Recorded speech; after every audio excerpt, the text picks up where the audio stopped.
or your representative will have the opportunity to cross-examine the city on any fact that they have presented. After that, you have the opportunity to either present your case yourself, have your representative present your case. You can call yourself as a witness. You can call other people as witnesses. You can give me any evidence that you think is relevant to your cause, such as a photograph or an invoice for work that you may have done. If at any point you do not understand what's going on, just raise your hand and I will stop the proceeding, explain to you where we are and what your options are. I can't help you. Think of a waiter with a menu. He's not going to order for you, but he can present the menu and you make your choice, okay? All right, so the first order of business we always have is to go over the minutes of the last meeting. And I realized that only the staff was here. Does anybody have any objection to the minutes of the last meeting? Okay, hearing no objection, the minute is approved. And the first order of business we have is Pappas Daughters LLC, 2518 South Atlantic Avenue, case number PCDEF 2020-94. All right. Good morning. Good morning, Your Honor. And please raise your right hand, Ms. Verstein. Do you solemnly swear to tell the truth, the whole truth, and nothing but the truth, so help you God? I do. Okay. Please proceed. Thank you, Your Honor. I'd first like to ask that each of the documents provided by the city and the Code Enforcement Special Magistrate's notebook for this case be accepted into evidence along with the slides in the PowerPoint presentation, which will be shown. Or even if they're not shown, the slides in the PowerPoint. All right. Ms. Gilligan? No objection. You had the opportunity to review the packet, I take it? I just got the packet this morning and I've begun looking through it. So far, we have no objection, Your Honor. Okay. And you're representing Pappas Daughters LLC for the record? That's correct, Your Honor. All right. Fine. And if you're curious, every document that you submitted, I've also read and reviewed prior to this hearing. Thank you, Judge. You're welcome. Okay. Please proceed. Thank you, Your Honor. This is a second compliance hearing. This case began with a stop work order in August of 2020 for work underway without permits. There was building permit work underway, framing and drywall, and plumbing, which had taken place, disconnecting and reconnecting toilets, and disconnecting and reconnecting water lines in the unit. Work continued without permits being obtained, and so it was turned over to the Code Enforcement Office in December of 2020.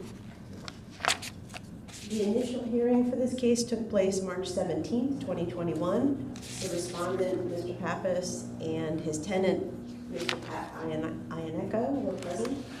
Property owner was given 90 days at that hearing, or until June 15th, to become compliant, or fines of $200 per day would begin. In less than a month, the first permit application was submitted, and then a plumbing permit for gas lines in May. An incomplete fire sprinkler system permit was submitted a week before the compliance date, which was June 15th, 2021. And the next day, a plumbing permit application and an electrical permit application was submitted. So permits had been coming in, but had not been fully submitted, so could not have been obtained yet, which meant that work could not be underway yet. On June 8th, a mechanical permit application was submitted. The scope of work described that a Type 1 hood system for heat and grease would be installed over the grill, and then a Type 2 system for heat and steam would be installed over the pizza oven. The next week, building official Steve Edmonds told Pat about two issues, the tenant, about two issues with those permit applications and plans that he had observed. One was that the drains were not shown connected to the grease trap, and the other was that a Type 2 hood system was insufficient over the pizza oven. Steve described Pat's options to him at that time. On July 21st, the first compliance hearing was held. Mr. Pappas was out of the country, but he'd given Pat authorization to represent him at that meeting. The property was found not to have been brought into compliance by the order date of June 15th. On August 6th, Pat told Steve he would go ahead and install the Type 2 hoods as required over the piece oven 2. So he indicated that he was, that he'd done additional research. He was prepared to move forward with Type 1 hoods over both pieces of equipment. The main building permit, plumbing permit, electrical and gas permits were ready to be issued on August 19th. And the building and plumbing permits were obtained within a week. That was August 25th.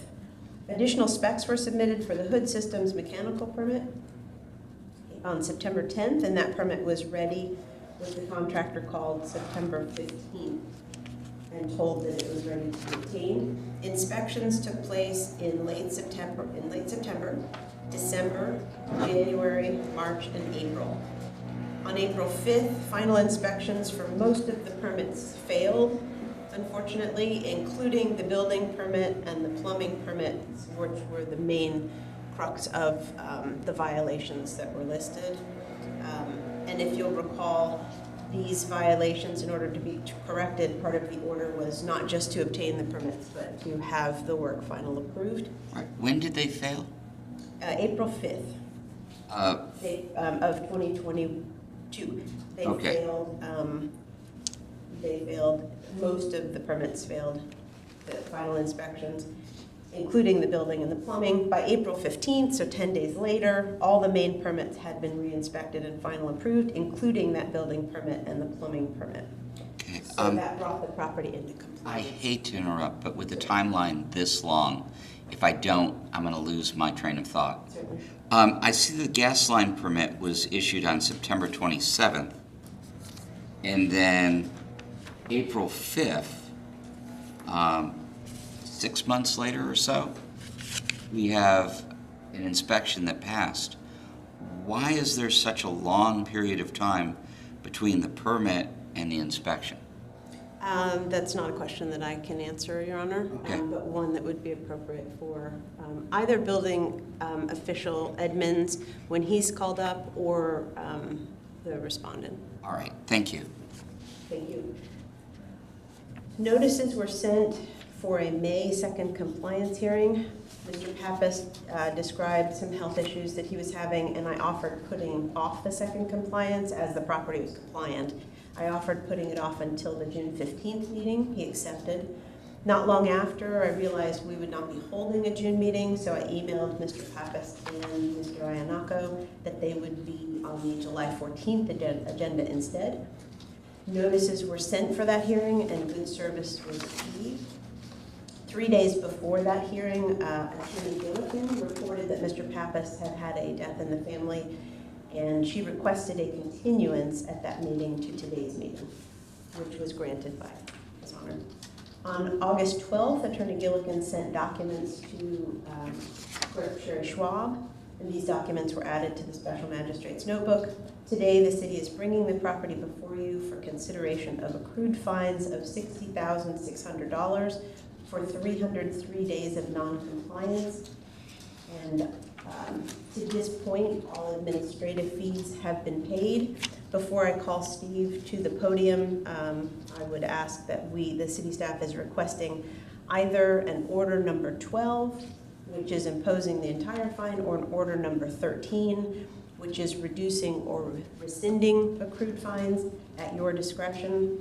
And we request that administrative fees be imposed at $141.83. You'll see an affidavit for that on page 4A51. The previously imposed administrative fees have been paid. Okay, And I'd like to call Building Official Edmonds to the podium. in just a second. Do you have any questions of Ms. Hursty? Yes, Your Honor, should I approach the podium? Yes, please. Good morning. Good morning. Just a quick follow-up question to your statement of the facts. Would it be a fair statement to say that the property owner was unable to obtain the permits that were the issue of the violations why we're here today without doing significant additional work beyond the scope of those initial violations? Significant additional permitting work, not necessarily work, but significant, yes. Other permits were required to be obtained. The building permit and plumbing permit could not be obtained without permits for the entire job. So in other words, it could not be done piecemeal in the sense that they could tackle the cited issues first without also tackling all of the issues involved with the property. That is correct. The 90 days were given with that entire scope in mind, however. That 90 days is a substantial amount of time to do the work that was required. And just for clarification's sake, could you outline all of the work that was required, that was expected to be completed within that 90 days? I can, in a rudimentary way. It would be an appropriate question for the building official who is coming to the stand also, so Okay. whatever you'd prefer. Well, then I will save that question for him so that we don't take double time. Thank you. Thank you. Anything additional you'd like to say as a result of the questions? No, Your Honor. All right, thank you. Good morning, Mr. Edmonds. Morning. Please raise your right hand. Do you solemnly swear to tell the truth, the whole truth, and nothing but the truth, so help you God? Yes, I do. Thank you. Could you please state your name, position, and how long you've been with the city? Steve Edmonds, I'm the city building official, and I've been here 19 plus years. Thank you, Steve. Would you briefly describe your involvement with this property? Originally, I issued the stop work order on the property after seeing work was being performed without permits, and then did a plan review and issued all the permits for the project. Thank you. Are the documents which have been introduced to the record today true and accurate to those you created, any that you did create for the case? Yes. Okay. And do the events as they've been presented by the city represent a true and accurate account of your understanding of the facts of this case? Yes, they do. Is there any information you'd like to clarify or add to assist the special magistrate with his determinations today for the request for reduction or rescinding of the fines? No, I have none. Thank you. Yeah. You have the question? I have a couple of questions, and then Ms. Gelkin, I'll let you go as well. Mr. Edmonds, I gave them 90 days to correct the situation. Was 90 days an adequate period of time, in your opinion? With construction nowadays, I would say it was probably short, Okay. in my opinion, because it's hard to find contractors right now. It's hard to get materials, so sometimes when you order just a simple like AC, it can go 3 weeks just getting a part for it right now, where usually they used to be in stock. Okay. All right. And the question that I had regarding the delay between the issuance of the gas line permit, I'm just using this as an example, was September 27, 2021. And the final inspection was April 5th, 2022, about 6 months. What was the reason for the amount of time? I can't say with their specific reason. I can give you reasons that normally happen is sometimes the gas line is installed, but it's not really needed at that time, so they don't do the inspection of it.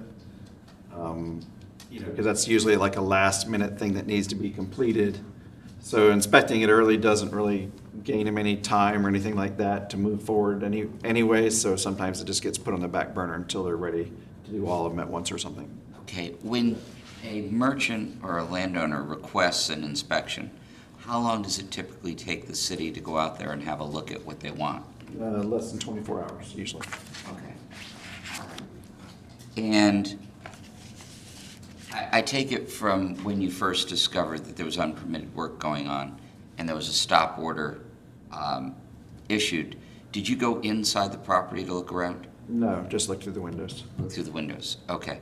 Because there was reports of extensive vandalism inside the property.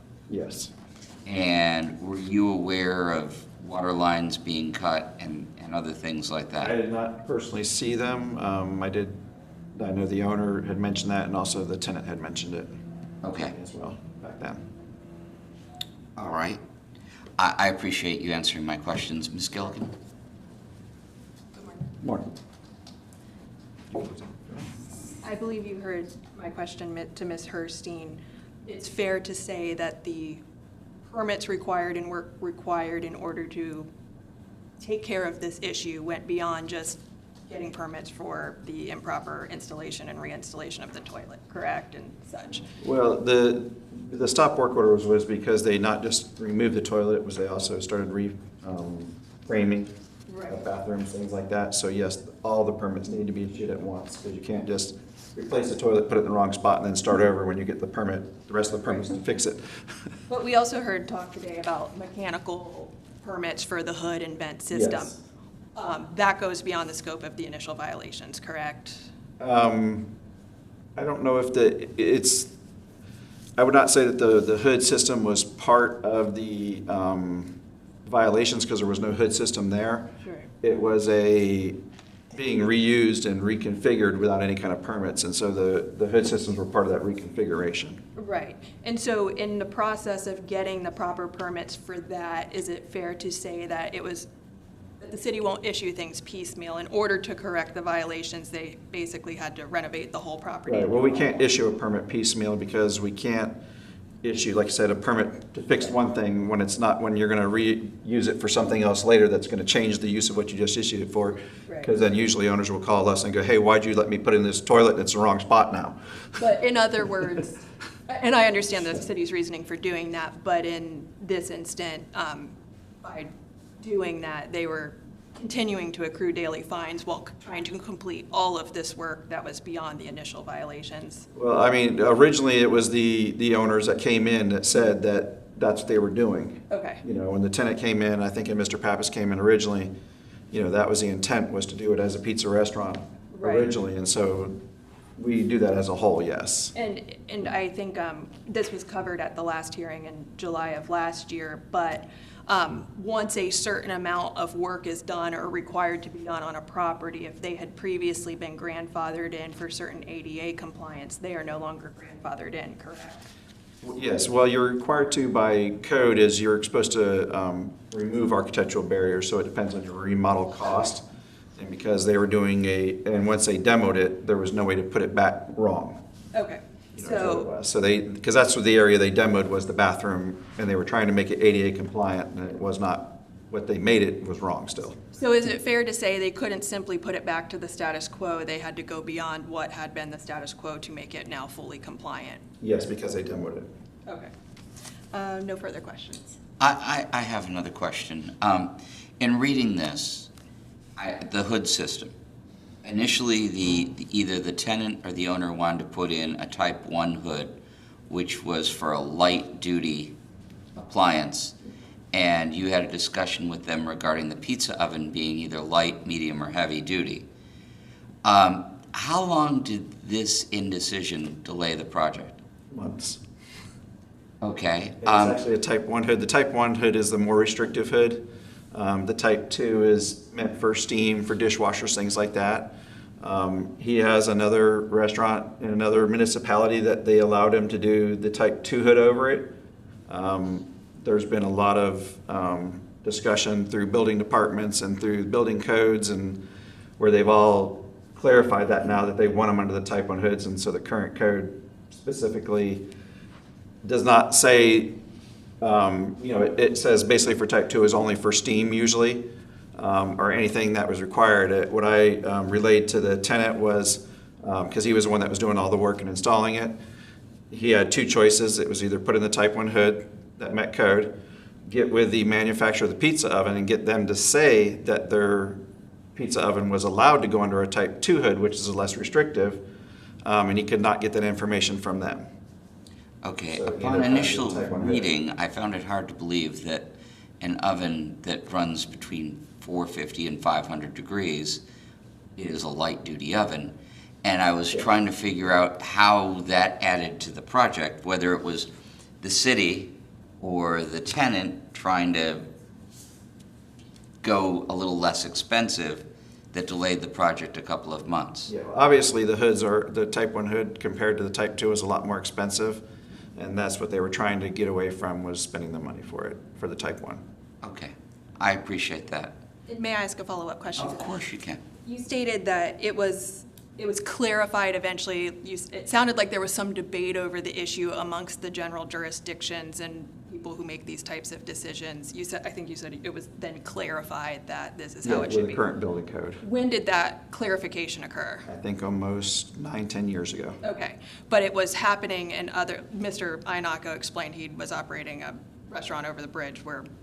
Yes, there where was you some did have one, but it was one that was grandfathered in. and- Sure, okay. So it's just like you were saying before, when things are grandfathered in or they met code at that time, they're allowed to remain as long as you don't remove them. Once you remove them, if somebody were to take that one out and come back in there, they would then have to put in the new type hood. Okay, thank you for the clarification. I believe that's all of the questions I have. Okay. Anything additional? Ms. Herstein, anything else from the city? No, Your Honor. All right, thank you. Ms. Gilligan? Before you begin, let me explain where I am, okay? I try to be as fair as possible. I appreciate that. I read everything that you sent me. It did strike a chord with me that the value of the plaza is $500,000, and the value of the fine that's sitting out there is more than 10% of the value of the plaza. And I understand the hardships that your clients went through with COVID trying to get everything done.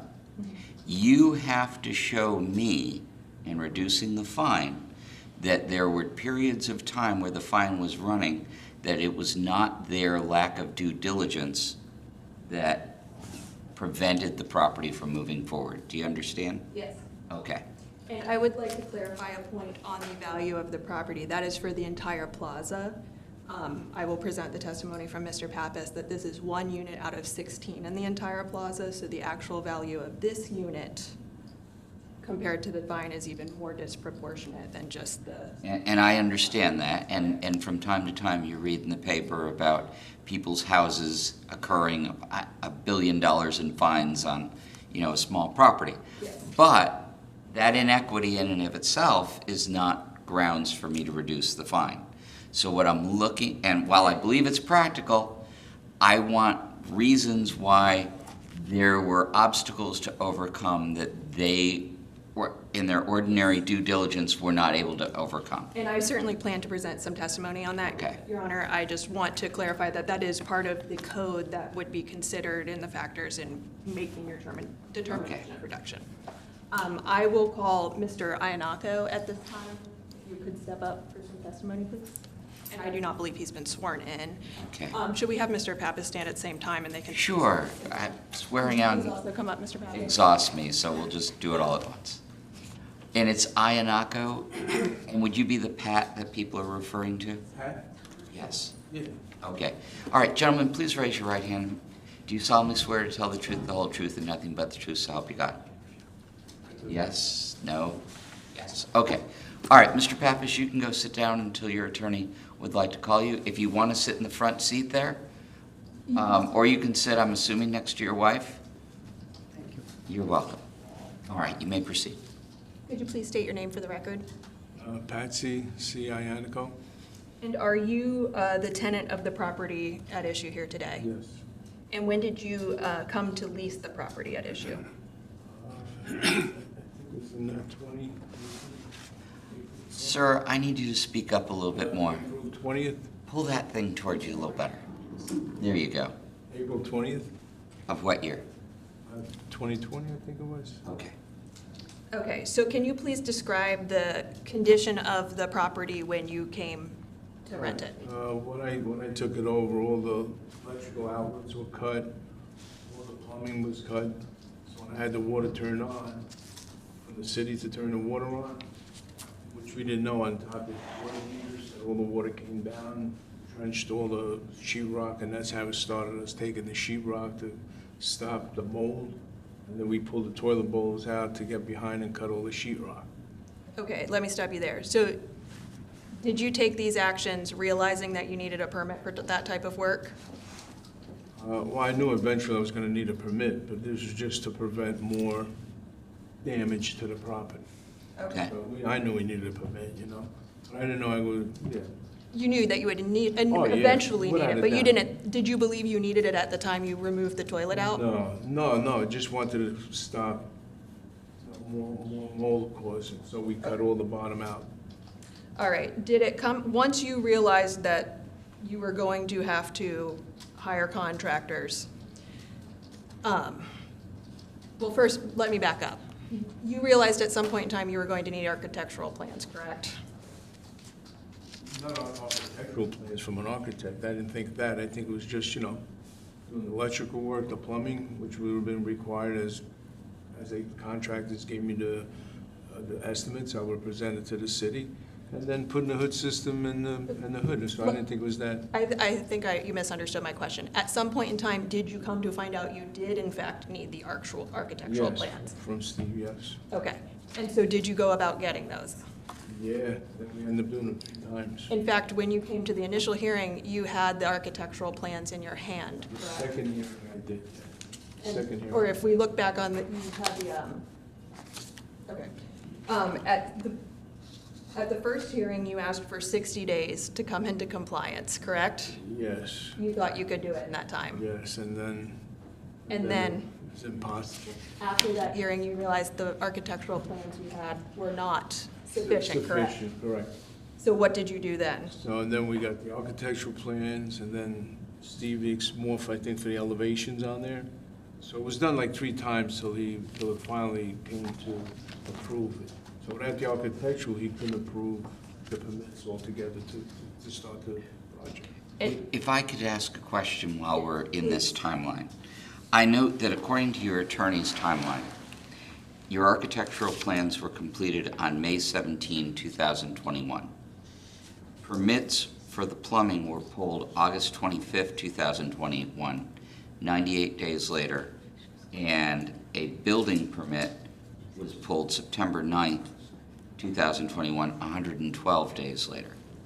Why was there essentially 3 and 4 months between the architect plans being done and the building permits being pulled? Well, the architect took a long time to redo it every time. He just retired. His wife had a lung taken out. So he was maybe 6 weeks, 7 weeks out to redo it. Right, I understand that, but from the time the plans were done, okay, and I understand they took a while to get done, but from the time they were done, it took 98 days to pull a plumbing permit and 112 days to pull a building permit. Just everybody you called to do any work, nobody would comply. Everybody who was busy, it was just How many contractors would you say that you called about this project? at least about 4 different plumbers. Plumbers alone? Plumbers, electrical, just delayed. In total, how many calls did you make to different contractors? More than 5, less than 5? More than 5. More than 10, less than 10? Yeah, about maybe 10 times or even more. Records on my phone. And when you would make these calls, what kind of responses were you getting from the contractors that you were reaching out to? I don't know who's 6 weeks behind, who's 2 months behind, who didn't want to take on the job. One of the contractors told me 6 months. He goes, I'm stuck in Holly Hill in the job. He goes, I couldn't even come and touch you for 6 months. Okay, And then we had the COVID, getting supplies. It was just a disaster. I understand, I live here too, but You know what I mean? It was costing me money not being open. I mean, I stopped my other job and I was there every day getting things done. okay, why didn't you ask for more time? You asked for 60, I gave you, I remember this. You asked for 60, I said, why don't I give you an extra 30? Yes, you did. So why didn't you ask for more? Honestly, I just didn't when think it wouldn't work? that much of a problem for a little place to get people to do. Small as it was a complicated job. Between the Ansel system, the hood system, the guys coming in, cutting the roof, they couldn't do it 2, 3 weeks, 4 weeks. It all took time. The guy who did it was a complicated job. Small as you think it is, it was very complicated. I get that. Why didn't you come to the city and say, hey, this is a complicated job, can I have more time? Honestly, I really didn't know I could do that. Okay, I really didn't, in all honesty. It's my first, I took over other restaurants, everything was there, like I said, it was grandfathered in, operated and gone, but this was like a whole new project. I never thought it was gonna be that long, and then I got stuck with, like Steve says, getting some of the materials. It took 6 weeks just to get the vents, 6, 8 weeks, the air-conditioned vents. okay. It was just a delay on a lot of things. I mean, in all honesty, I did the best I could. I mean, I was there every day, 7 days a week. I mean, some people vouch I was doing work in there. I'm sorry to throw off your presentation, I want but to know where your questions lie so that I can better guide the presentation in that direction, so please don't Like I apologize. say, in all honesty, I wanted to get it open as soon as I can so I could start operating things. sure, I They get really that. did a really nice job. It really came out. The city was fine with everything else. They were on time with their permits. It ended up being good, so, you know, it was bad in the beginning, but I think we did a, And you're open and operating now? yeah, really nice. And then it took a month for the state, because you gotta have the health department first to come and give you the okay before they could give me the CO. So that had to be done first, because it's a restaurant. They took from April 2nd, I think, I didn't get there, a month, 4 weeks for them, and I pleaded to them. I called Tallahassee almost every other day. The lady says, okay, she says to me on the phone, she goes, I'll do something special for you. Finally, she got the inspector come, we're shorthanded, we got no people, we're working remote. And then finally, the day the guy came and did the inspection from the state, they issued the CO the next day, the city. I picked up the paperwork when we opened up, so. It Okay, was like 30 days right there, we were just sitting around every day, the place everything was done. We did a really, really nice job, good. Well, really nice. It's, once this is over with, I'll have a look at it. yes. I'm not allowed to go to places until it's It's done. okay. So we have included photos for your honor's viewing in our. I appreciate that, thank you. mean, I really appreciate the They photographs. did a really nice job. Nothing to add to the city. You know, we're getting a lot of feedback, we're getting, Good. I'm sorry, I derailed your presentation. I think Mr. Inaka's basically covered the questions I had for him. The gist of it was it wasn't for lack of calling around. There was delay on parts other than his you know, own. sometimes I will call the Florida Supply House, and they didn't have the panels, the FRP panels for the bag. Wait 6, 7 weeks, they just couldn't get them, just couldn't get stuff. Okay. Right. I think that's. Just one more question. Who's Carmine? My name is, it's a long story through the family. I was born in Italy. So Okay. my original name should have been Carmine. My grandmother told my mother, no, it's got to be Pasquale. So when I came to America, they changed it to Patsy. That's it, became Patsy. My real name is Pasquale. Okay. Carmine. So my mother was Carmen, my great uncle that raised my mother was Carmine, so in that respect, I named the Carmines. Okay. Just curious. Everybody asks me, but yeah, my license is Patsy Carmine. All right. Thank you. An honor for them. Thank you. Thank you.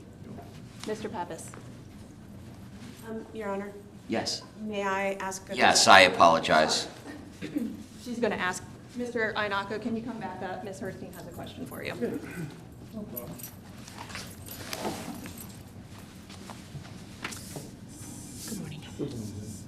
Mr. Iannaco, do you recall telling me that you needed more time at points along the way?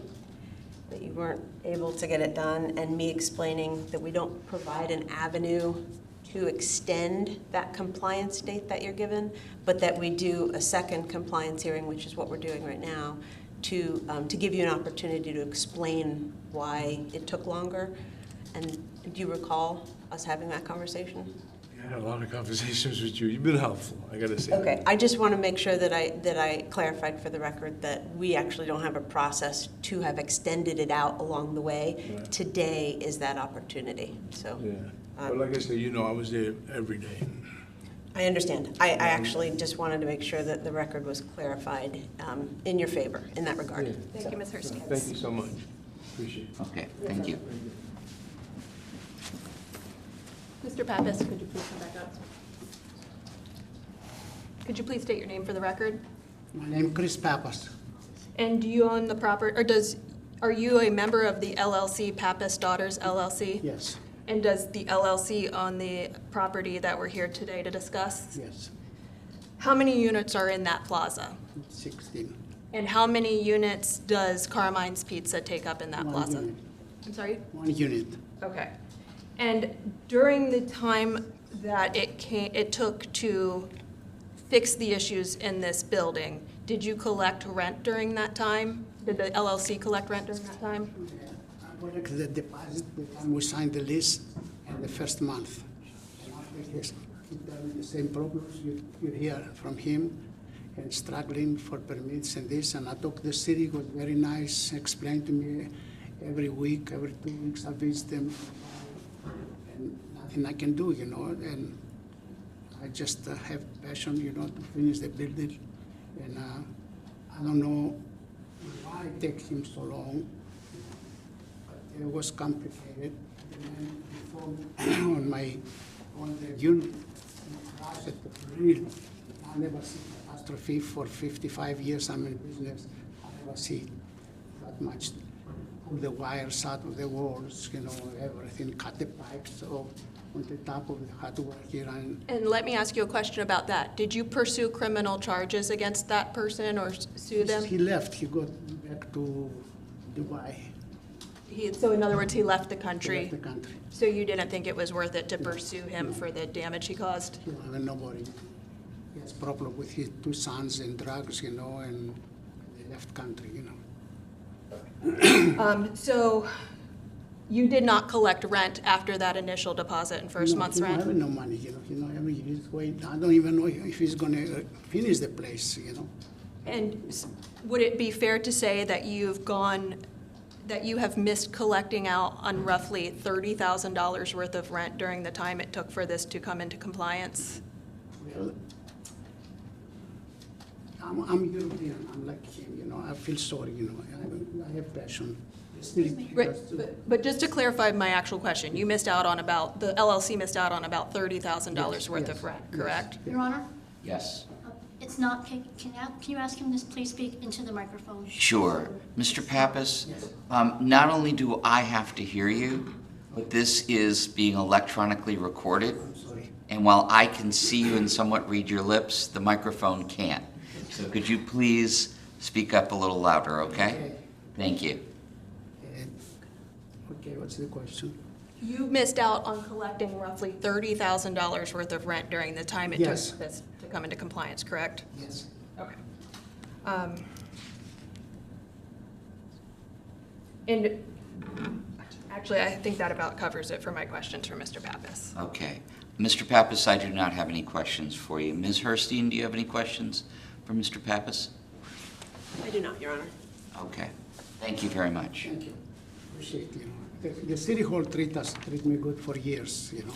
I never had, you know, from Steve, for all the employees over there. And I don't know why this deal going so straight so long. I understand. That's why your attorney is trying to Thank you. explain to me. All right? Thank you. May I present argument here? Absolutely. What I'm looking for, and I'll give you a few minutes if you need them, is the fine was determined in a mathematical formula. Yes. I'm looking for a mathematical formula to reduce the fine based upon facts and number of days. Yes. Okay? May I have just a moment to confer with my client? Absolutely may, because I know you didn't know that. I appreciate that. May we actually step into the hall, or would that? Sure. I don't want to overstep my, No, that's okay. All right, so we're going to take a recess for 5 minutes or until the respondent comes back in. Thank you. Okay? Thank you. You can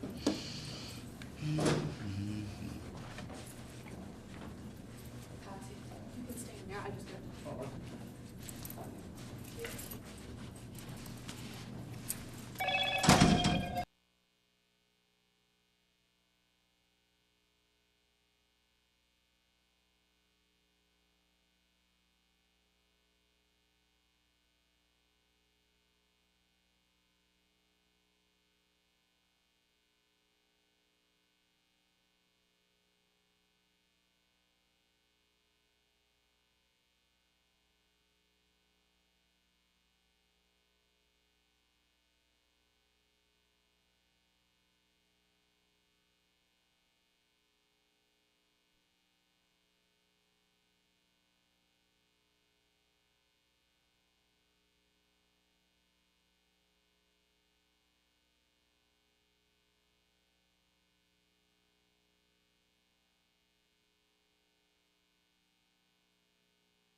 approach, Judge? Yes, absolutely.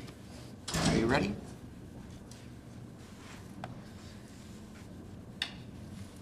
Essentially, Your Honor, we're here today because of a situation that was set in motion by the illegal vandalism of the property by the past tenant. The circumstances were then compounded by the current tenant's well-intentioned but unpermitted emergency mitigation activity on the property to prevent the mold growth on the property that was threatened by the prior tenant's illegal acts. We respectfully submit that the gravity of the violations were relatively minor. As Your Honor stated at the initial hearing, it was not a capital offense. Moreover, the business was closed to the public in this time, and the violations were contained to the interior of the premises, so that there was never an eyesore to the community. Unfortunately, the extensive damage triggered the obligation to do much more work than a cursory glance at the violations would imply. This is not simply getting a permit for a toilet that was not installed properly. As the testimony showed today, the damage caused the property to lose its previously grandfathered status, and it was forced to essentially do a total remodel to come into compliance with the code and ADA requirements. This, of course, was much more expensive and time-consuming than originally anticipated. At the initial compliance hearing, Mr. Iannacco had architectural plans in hand that he'd received the day before, and advised he believed he needed a modest 60 days to bring the property into compliance. Your Honor had the foresight to realize that that was likely not enough and graciously granted 90 days for the property to come into compliance. Unfortunately, it was after that time that it was realized that the architectural plans that he had in hand that day were not sufficient and additional changes were needed, as Mr. Iannacco testified to today. Only then could a contractor be hired to apply for the permits and do the work. As though these issues wouldn't have taken time to resolve during normal circumstances, this happened in the backdrop of COVID-19, in which we all now realize has caused historic supply chain issues and labor shortages, while also creating an incredible demand on qualified contractors. The unfortunate reality is that it was wildly difficult for Mr. Iannacco and the property owner to find the necessary contractors to properly complete this work. As the cities testified today that it's just unusual times with the time it takes to get contractor type work done and to get the supplies in. Mr. Iannacco testified to weeks for certain components to come in that added to the delay as they sit around accruing $200 a day in fines. By way of example, I paid a deposit for some simple carpentry work in my own home last year. And from the time I made the deposit to the time that they began the work, roughly 5 months had passed. Fortunately, the property is now in compliance and back in the stream of commerce. The photos we've submitted show a beautiful pizzeria that's hopefully an asset to our community moving forward. As you've seen in the exhibits provided to you, it was a long road to get here, but we are here. And along the way, the property owner has suffered the significant financial penalty of foregoing 2 years' worth of rent and roughly the amount of $30,000. The tenant was also suffering financially with his inability to operate the business during this time, and the renovation costs were steep and more than originally anticipated. After all of this, which again was initiated by the illegal vandalism by the prior tenant, the property owner now faces a staggering fine of $60,600. As we've discussed in Exhibit M in our packet, the assessed value for the entire plaza is $500,000. The unit at issue is only one of 16 units per Mr. Pappas' testimony. The fine now faced is grossly inequitable compared to the value of the property, especially in light of the relatively minor gravity of the violations. As outlined in the code, the gravity of the violations as well as the property value are things to be considered when imposing or reducing or rescinding the fine. We therefore ask you to rescind or significantly reduce the lien now in place, given the mitigation provided to you in the code's explicit intent that it is to provide equitable methods to enforce the code, particularly where this was all instigated by the property owner essentially being the victim of a crime. So I understand that Your Honor imposed the $200 a day fine, and it just simply accrued mathematically for each day that the property wasn't out of compliance. Well, our request is based on the length of time that things took due to circumstances beyond the property owner's control with the supply chain issues, the labor shortages, the inability to find competent contractors, and beyond the expenses already suffered by both the landowner and the tenant, we would ask you to alternatively reduce the fine significantly. If Your Honor is looking for a way to mathematically computate that, our suggestion would be to look at the length of time that the property was out of compliance until the permits were obtained. After the permit, only once the permits were obtained could the work begin, obviously, and the work that had to be done was much more extensive than the violations would imply on the surface based on the testimony as was explained earlier. The length of time between the required compliance and the date of the permits first being obtained, I forget, I recall off the top of my head, but Ms. Herstein testified that the first permits were obtained in August after the property was found not to be in compliance in mid-June. We would also ask that the court consider a significantly reduced daily fine below the $200 given the circumstances explained today and the relative minor gravity. We would propose a $25 a day fine for the period of time between the finding of non-compliance and the initial permits being obtained. I know one of the questions the court had today was why they didn't ask for more time, and it's unfortunate that more time was not asked for at that initial hearing. But once we realized, my client realized that it was going to take more time, as Ms. Herstein finally explained today, there was no mechanism to then come back and ask for additional time at that time. Our opportunity is to do that today, and therefore we ask you to take that into account when making your decision. Thank you. Thank you. Ms. Herstein, would you like to be heard?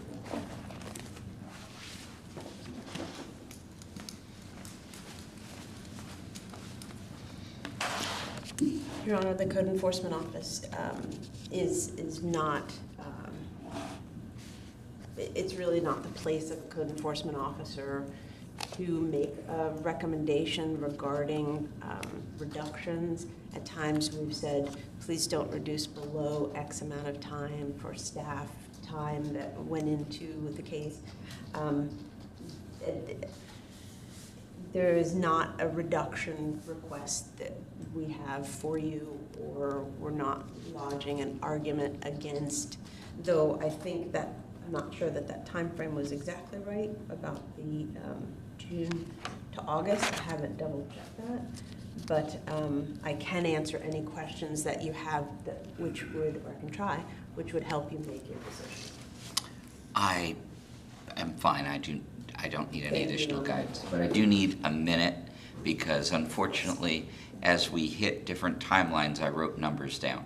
So I want to collect all of them and then I'll announce my decision. So if you'll just give me just a second, please.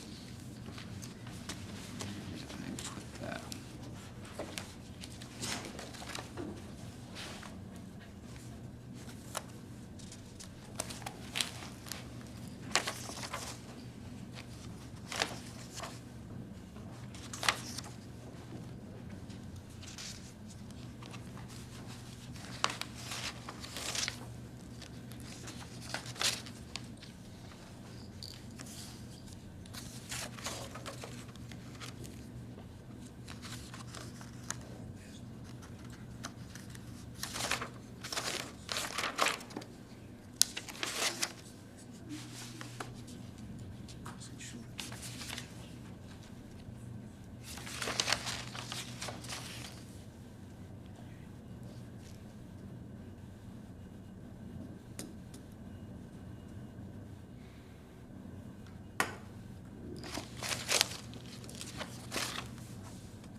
Okay, I did appreciate the presentation both from the city, from the property owner, and the tenant. My ability to reduce fines, as I explained, has to be based upon something. I fully understand and believe that there is mitigation in this case, particularly in view of the effort that was put forth, the initial problem of the vandalism. This was not something where the property owner allowed the property to come into disrepair. I understand when you opened the door, it was a shock that somebody had done this to the property. Based upon that, I am allowing mitigation, and I have come up with a mathematical formula that I believe best fits the situation. Because I'm apt to forget, I'm going to start with the easy part first. I'm ordering $141.83 in costs to the city be paid within 30 days. Ms. Gilkin, can your client do that? Can you pay $141 within 30 days for the administrative costs associated with the action? I don't know the total yet, but can you pay $141 within 30 days? Is the question from the magistrate. I have, Your Honor, I have a 10,000 square foot vacant. Hold on, my question is, can you come up with $141 in 30 days? How much is it? How about 60 days? Could you pay $141 in 60 days? You don't know the total yet, but his question is, can you pay $141 in 60 days? I have to know. I believe that that should be achievable, Your Honor. Okay. At 60 days, it's $2.20 a day or something like that? Historically, it's been paid, the administrative fees have been paid very promptly, Your Honor. I note that. Okay. All right. So in going through the record that both sides presented, what I was looking for were delays that were not the fault of either the landowner or the tenant. And so I noted that it took 112 days from the time the architect completed the plans till the last necessary permit was pulled, and that the tenant testified that he had difficulty in finding a contractor, and under questioning had called multiple contractors and was then unable to engage one. I don't believe that was your fault, so I'm going to give credit for 112 days. I noted that the fire department took 13 days from the time the inspection was ready until they actually inspected.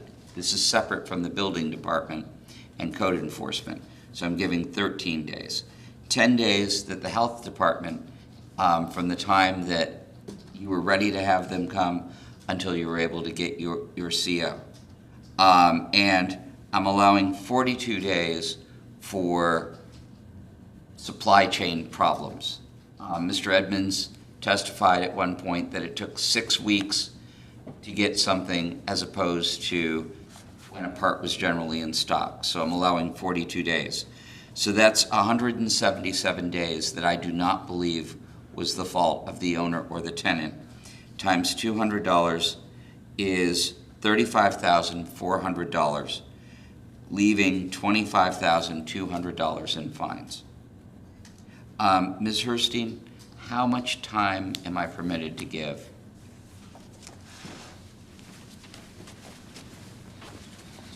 Your Honor, there's no time specified for you to give. If you so chose, you could make it a permanent reduction, though the city generally likes to attach a time frame to it.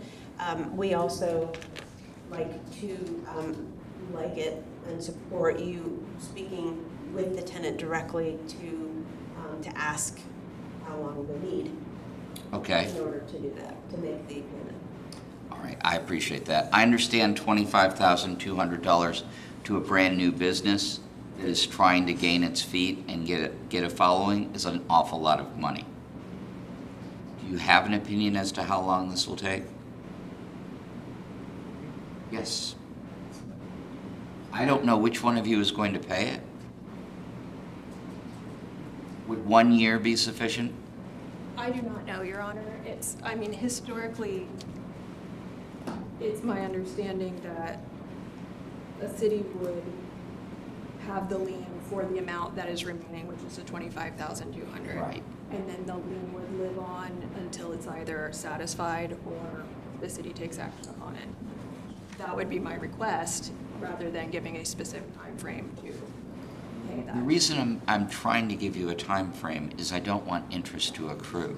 Yes. And it won't accrue until after your time frame has expired. Okay, I appreciate that. My only concern is, I think as the evidence shows today, sometimes we underestimate timelines. Right. All right, so why don't I give you a year, Okay, which is an awfully long time. at that point, would it then become a lien on the property at the? I want to make, Ms. Herstein? May I interject?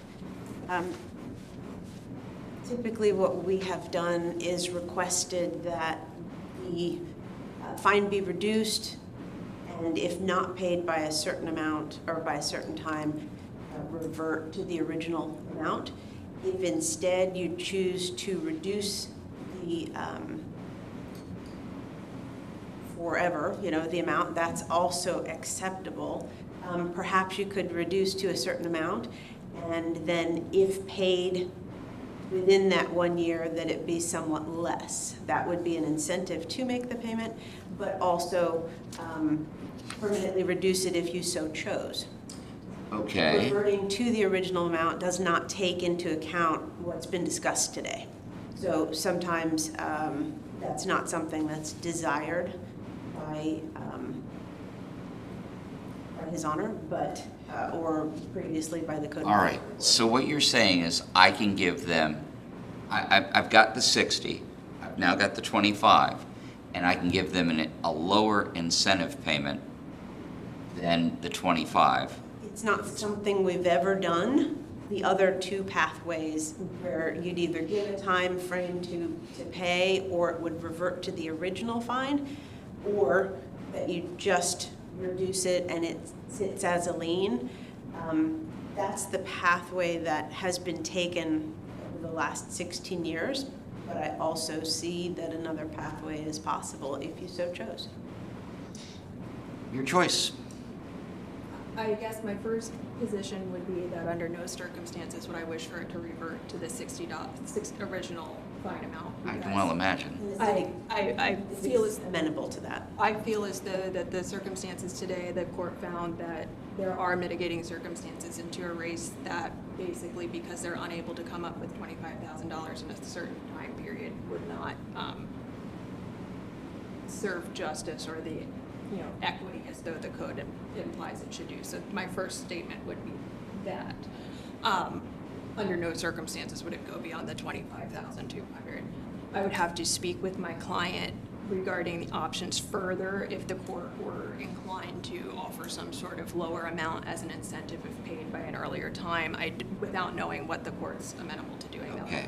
This really feels like let's make a deal, and it's very alien to me from when you were with me in county court. Yes, it is. I'm sorry, Your Honor, perhaps that was my mistake for raising that as a possibility. No, that's quite all right. I've got an idea here, and if I'm wrong, that's why there's the city council. $12,600 within 6 months, or $25,200 within 1 year. May I have a moment to discuss? That's what I'm going to do. Oh, so it's if they don't make it in the 6 months, it will automatically be the 25,000. Yes. In the event that the 25,000 is not satisfied within a year, It becomes a lien and it draws interest. in the amount of the $25,000. So, okay, thank you. All right, so it's in order number 12. Sherry, are you clear what I said? Yes, sir. Okay. So $25,600 within 6 months, or $12,600 within 6 months, or $25,200 within a year. I don't know where you're going to get that kind of terms on a loan. So it seems almost even a little loan sharky. Besides, let's make a deal, but that should. I Okay. think it could benefit, consent cash in hand today is better than Right. cash in hand tomorrow. So I will certainly discuss that with my clients, and I thank you for your time. All right, thank you. Just a point of clarification, it actually, there was already an order imposing lien, it's already a lien against the property. So this doesn't put that in abeyance, there's already a lien against the property. Right. This will reduce the amount. And it will not accrue interest per your order until 1 year out. Right. Thank you. If the city charges interest. Thank you, Your Honor. Okay, I don't know. I know how the real world works, but okay. Anything else? Nothing from us, Your Honor. All right, you're free to leave, or you can continue to watch. It's up to you. Thank you for your time. All right, thank you.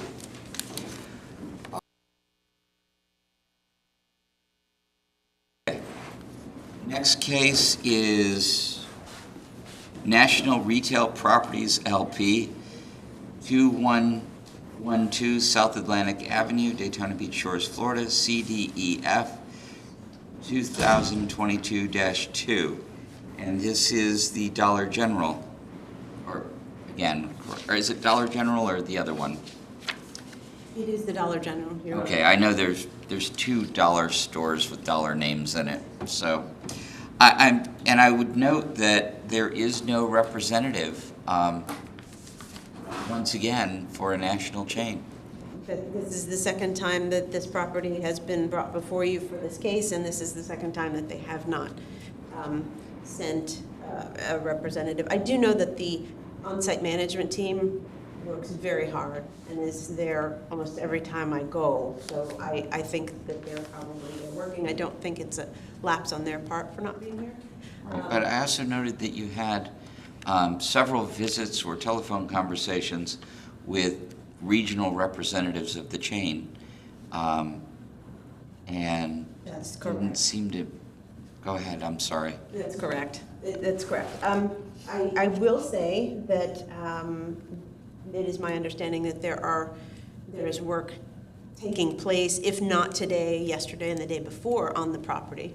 So I do believe that the property is still being brought into additional compliance, so I haven't been able to verify that beyond what I have prepared today, Okay.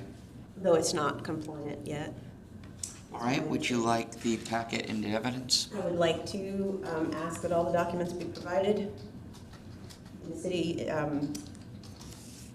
by the documents provided by the city and the Code Enforcement Special Magistrate notebook for this case be provided as evidence along with slides. You were not given the slides in the PowerPoint with regard to pictures.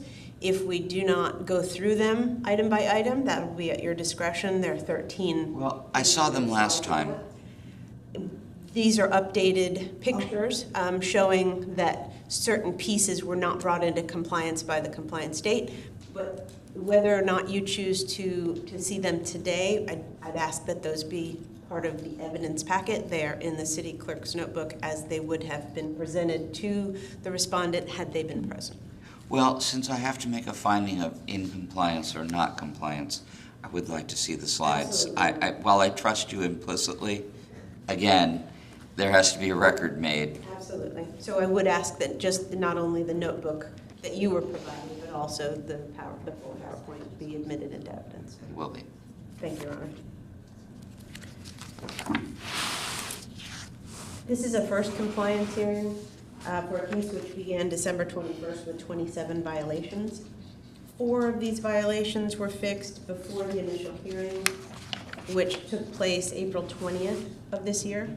Okay, just for my own clarifications, the ones that are in bold have been fixed, or the ones that are not in bold The have? ones that are in bold have not been fixed, and the ones that are in italics and not bolded have dashes and statements afterward, showing when they were brought into compliance. Okay, thank you. Absolutely, Your Honor. The property was found at that initial hearing, was found in violation of the 23 remaining issues. Basically, 23 of the violations, was given 90 days or until July 19th to correct them. And you can see the findings of fact, conclusions of law and order document beginning on page 4 of the document. Senior Facilities and Maintenance Manager David Mullen and I walked the site with 2 other maintenance providers on May 11th. Just out of curiosity, is he a local person or is he somebody that corporate sent down to walk with you?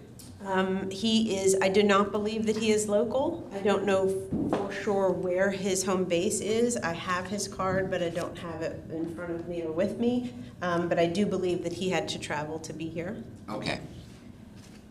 We discussed each violation and also which of the rectifications needed to be permitted. So we walked around the property at least once. I think we made 2 circuits just to make sure that I could point out there's an example of that, but you have 12 other instances of that happening on the property. We can look at each one if you're not sure. And he'd say, no, I understand, that one, let's move to the next. So we, in a checklist kind of way, went around the property and looked at each violation with his 2 staff members or other maintenance providers. Some of the landscaping work was done in June, meaning that most of the dead plants were removed in June. Some of the replacement plants were added, but there were discrepancies which we saw upon being called to come out and look at the plants. There were discrepancies in both the number of plants added in certain areas compared to what was required at the original plan, which I have for you. Right, I've reviewed the original plans and it required 7-foot high. Right, so Plants. some of it was the number of plants provided. Other discrepancies existed in the sizes of the plants not matching what was approved to be installed. So there are different, layers of ways in which they are not yet meeting the requirement. They have not yet brought it back to the approved landscape plan level of landscaping. Did they just put in short plants and hope they would grow, or? In one case, you mentioned the 7-foot high plants. It's required on the plan to be an 8 by 8 foot shrub with 2.5 diameters worth of trunk. And the plant that was installed was either a 1 gallon or 3 gallon, about a foot high, maybe a tiny bit taller than that. And so there were clear discrepancies. We'll actually talk about that specific violation among the others.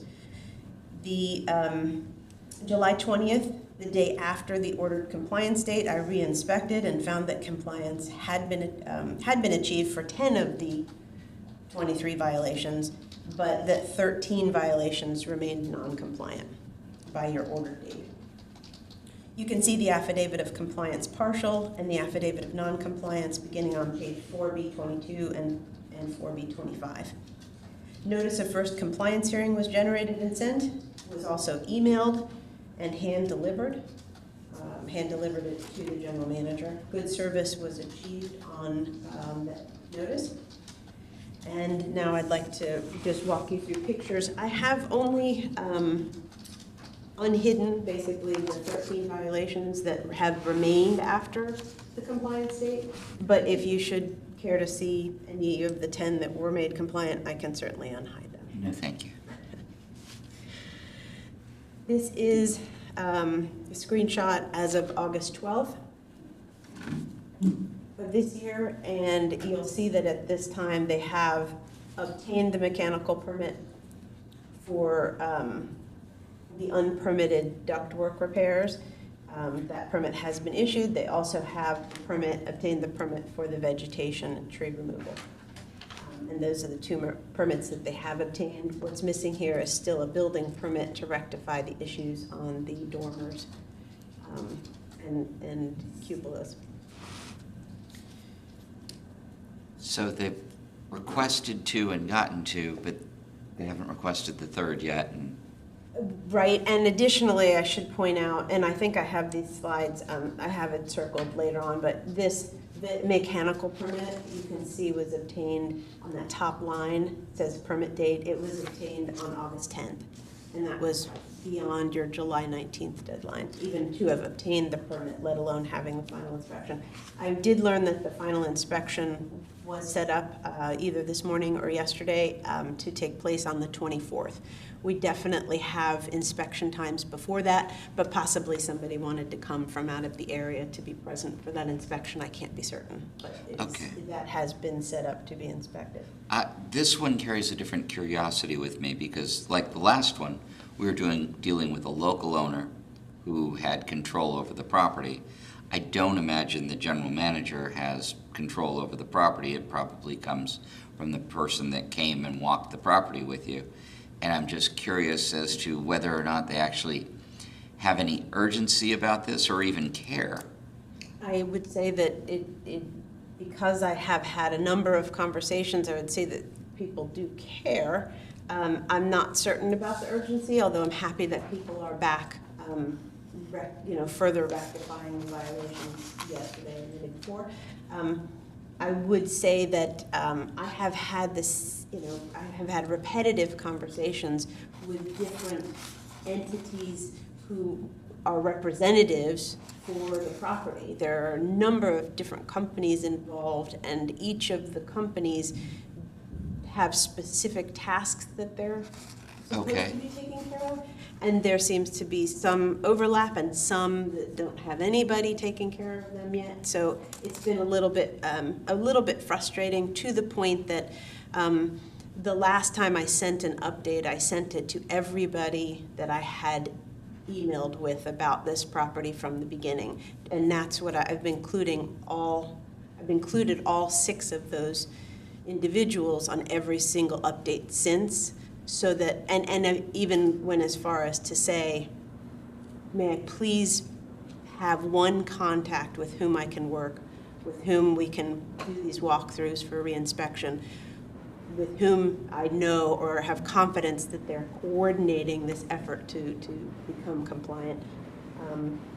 And nobody has specifically said, yes, that's me, though I did get a response, which I do believe I included in today's notebook, which said, I will get back with you about that. I will let you know what's going on. Okay, So I appreciate I that. think we're getting there, but I can't be certain because we're not there yet. I don't want the fines just to be a cost of doing business in Daytona Beach Shores, and Absolutely. why should we bother to repair it? Absolutely. This is the landscaping plan, which was approved back at the end of 2010 along with the construction of the Dollar General store. What this means, basically, what is approved at that time is required to be maintained and plants replaced if they die, that sort of thing. Apparently the irrigation system had broken and many plants died. And were not replaced.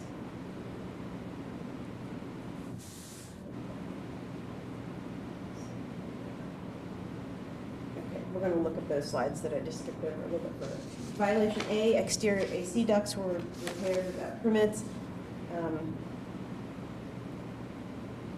That's just showing you an example of where they threw these metal plates over the outsides of the ducts, not actually addressing the issue and leaving gaps.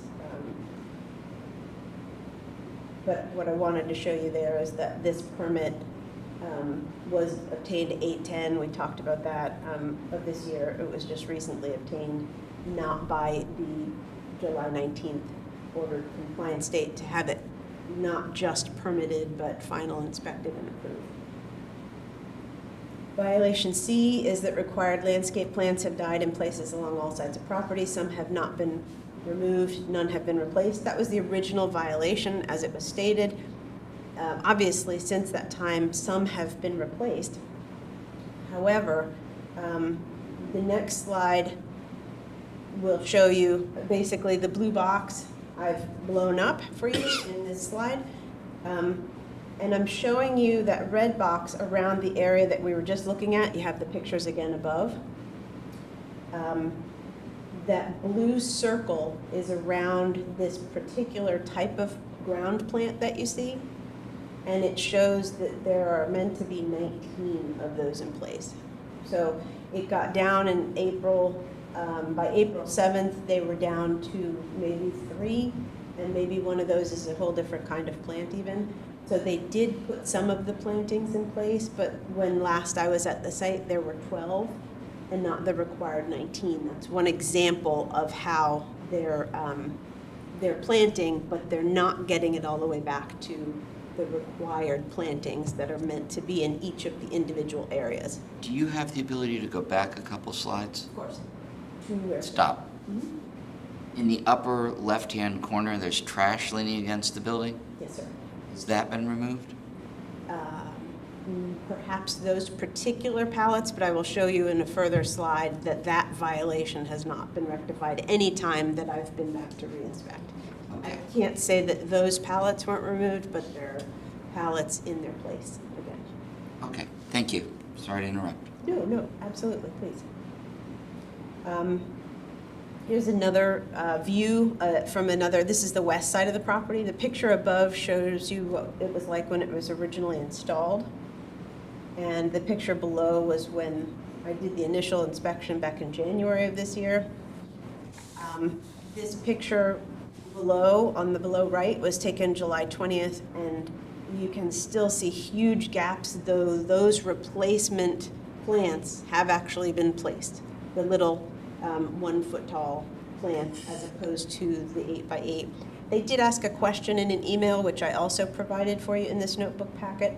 They said that they were struggling to get the size of plant that was required, and we said that you need to have at the very least a 6 foot tall plant once it's planted. So from the ground once it's planted, not including the root ball, because that for this property, that hedge is also serving as the required barrier between commercial property, which Dollar General is, and the residential property in the apartments behind. So they chose initially not to install a fence. They chose instead to have this approved, but they absolutely have to keep it maintained, not just for the landscaping piece, but also because it's acting as a barrier. Right now, there's not a barrier of any substantial way.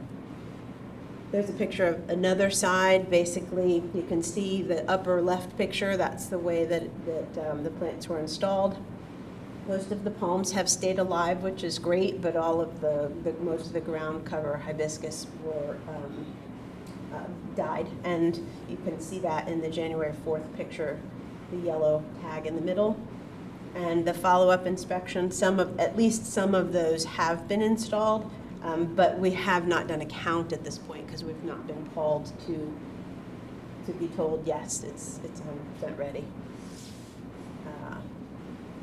Violation D and AA, the cut palm stump remains on the north side of the building, not replaced. The stump was there on January 4th. I inspected when asked to come and inspect months later, and there was about 6 inches worth of stump left. I'm glad to say that by July 20th, they had fully removed the stump, but there's no palm that has been planted in its place, and it should be substantially in the same location. We haven't been told that a palm has been brought in, nor have I seen an extra anywhere. Okay. So though they have removed it, they still have not replaced it. Violation F, this is one you asked about, the outdoor storage of box carts, racks, and pallets west of the building. You can see in that yellow box above the box carts just to the right of the dumpster enclosure. And then you see some pallets leaning against the wall at that time. This picture I took almost 6 months later, and you can see in the bottom right the same, although more, of the box carts. And you can see right there at the corner again those pallets, maybe different pallets, but still pallets stacked up. The other view is when you come around to the north side of the property, you can see other types of carts, and you can see the box carts from another view. I have been told conflicting reports about these items. This was brought up at the very beginning of the site. They were told that they were not allowed to have these outside. I have been told by the corporate individuals with whom I spoke that they're not allowed to be outside. and I have been told by on-site personnel that they don't have a place to store them inside, but that's something that they need to work out. Right. Violation G, loose trash and debris in places on the north side of the building. The initial violation was written for the north side of the building. I have not re-inspected yet and not seen trash scattered on the north side of the building. I have also seen it that it has expanded around to the east side of the building as well at times. You can see in my July 20th pictures down below, there are a number of the yellow Dollar General bags that are all tucked up under those plants. They blew there somehow, and you can see other trash. Had extensive conversations with folks from corporate that perhaps somebody could just go out there every day and, you know, or even twice a day and do a quick pickup and Was this a new idea to them? I can't tell you that for sure, Your Honor, but it doesn't seem to have been an implemented idea yet. Violation K, metal roof sheets are rusted in places. You can see it in the top left of the January picture, and you can see that it's the same, different time of day, so different lighting, but it's still present in the July 20th picture. You also can see tarps that are up on this particular. There are 2 dormers that have tarps wrapped behind them. Those were not present in that January 4th inspection, or not visible, but I saw them pretty early on into after that initial inspection, and have spoken with the general manager. Roof leaks are an issue there, and have spoken with everybody from corporate about the tarps, that we will have to write another notice if they're not going to pull a permit to address the issue and fix the roof. We haven't done so at this time. I don't like compounding issues. If I know that people are already working on some issues, I love it when they also say, yes, we will also be taking care of that when we do the permitting for this. It has not happened yet, unfortunately. So you may see another case coming before you. Violation L and P, exterior AC ducts are rusted and discolored by mold in places. Exterior AC ducts have rusted through in places. You can see in the lower pictures with the red circles around them, those are the July 20th re-inspect pictures, still with the rust. Violation O, shutters and louvers broken in places on dormers and building. So initially, the up top pictures, it was pretty bad on that particular dormer. Unfortunately, they did that work. They did that work incorrectly, at least with regard to the soffit, though we're not talking about that yet. But there are at least 3, and I think there are 4 other places where there are damaged shutters at this time, as of July 20th. We told them, based on the work, the way that they had done that work, they needed to get a building permit for it, because they did it, but they did it incorrectly, and we still have not seen that building permit application submitted.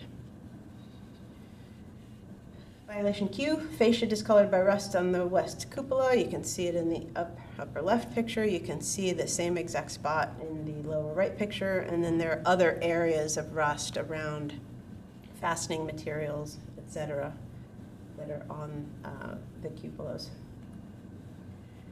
Violation S, soffit falling and missing in places on dormers. There, you can see the bottom left picture is where they repaired it with incorrect materials, and you can see in the bottom right picture that there is already some soffit starting to fall again in a different place. Violation V, multiple white lampshades rusted around building. They did go through and paint the white lamps. I don't know, sometimes, you know, you can get the rust off and paint them and they're acceptable, but this was not long after the painting, and they're already substantially rusted through. The one on the bottom left was never satisfactory. You can see it's kind of torn up. It's deteriorated. It's not going to ever be a situation where you can put paint on it and it is not in violation. And then I showed you some of the other lamps which have rust tinges around the edges. They're not going to stay that way very long, the white. It's already rusting through again.